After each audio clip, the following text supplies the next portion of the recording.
मित्रांनो, भाजपच्या अजून एका वाचाळवीरानं पुन्हा एकदा त्याची वाचाळगिरी दाखवलेली आहे. म्हणजे भाजपच्या नेत्यांना, भाजपच्या आमदारांना, भाजपच्या कार्यकर्त्यांना डोक्याचा भाग जो असतोय ना तो नाहीच आहे. हे आजच्या या बबनराव लोणीकर आमदार यांच्या बोलण्यावरून स्पष्ट झालेलं आहे की आता त्या माणसानं काय म्हणलं हे तुम्हाला थोडक्यात सांगतो. त्याचं म्हणणं असं आहे, भर स्टेजवर उभारून त्यांनी म्हणलेलं आहे की तुमच्या बापाला पेरणीचे पैसे पंतप्रधान मोदी देतात. त्याचबरोबर ते असं सुद्धा म्हणाले की तुमच्या आईला, बहिणीला, बायकोला लाडकी बहिणी योजनेच्या माध्यमातून पैसे आम्ही दिलेत. तुमच्या अंगावरचे कपडे, चप्पल, सर्वच गोष्टी हे आमच्यामुळं मिळतंय. अशी कमेंट ह्या बबनराव लोणीकर नावाच्या नालायक माणसानं दिलेली आहे.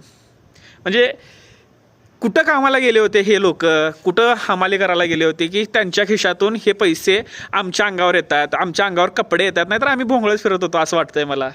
की बाबा एवढे आमची लायकीच नव्हती की आम्ही कपडे विकत घेऊ. ते बबनराव लोणीकर आणि भाजपचे जे आमदार आहेत त्यांच्या कृपेनंच आमच्या अंगावर कपडे यायला लागलेत. नाहीतर त्याच्यापूर्वी भाजपच्या सत्तेच्या आधी बाकीचे सगळे लोक पाला बांधूनच फिरत असतील. म्हणजे कुठनं आणले त्यांच्याकडे पैसा? आम्ही काय टॅक्स फिक्स भरत नाही.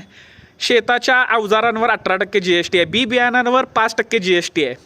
त्याच्यातून पैसा तुम्ही शेतकऱ्यांचा लुटता आणि शेतकऱ्यांच्या पिकासाठी देता किती? 6,000 रुपये वार्षिक. त्या 6,000 रुपये वार्षिकचा फायदा किती शेतकऱ्यांना होतोय? आणि त्याच्या बदल्यात तुम्ही 5% GST, 18% GST, त्याच्यानंतरनं भाववाढ तर तुम्ही करतच नाही. ह्याच्यातून पैसा किती कमवताय तुम्ही हे नाही सांगत तुम्ही. त्याचबरोबर शिक्षणाच्या लोनवर 9% GST आहे, होम लोनपेक्षा जास्त. त्याचं काय बोलणार नाही. म्हणजे ह्या भाजपच्या नेत्यांचं काय करावं काय कळत नाही. एवढं जर तुम्ही आज नाही बोललात या विषयावर तर तुम्ही कुठेच बोलण्याच्या लायकीचे नाही आहेत. जर तुम्ही ह्या भाजपच्या आमदारांना, भाजपच्या नेत्यांना किंवा अशा वाचाळवीरांची पाठराखण करत असाल, देवेंद्र फडणवीस असतील, ते भाजपचे नेते कोणी असतील, तर तुमच्यात आणि ह्या माणसाच्यात काहीच फरक नाही आहे. आणि ज्या जनतेनं अशा लोकांना मतं दिलेली आहेत त्या लोकांची मला कीव येते आणि ह्यांना डिफेंड करणाऱ्या लोकांची तर जास्त कीव येते. तुम्हाला काय वाटतं कमेंट्समध्ये नक्की सांगा.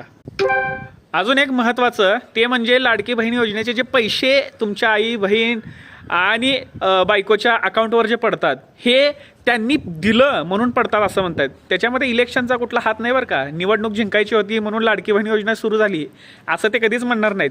हे सुद्धा आठवण ठेवा.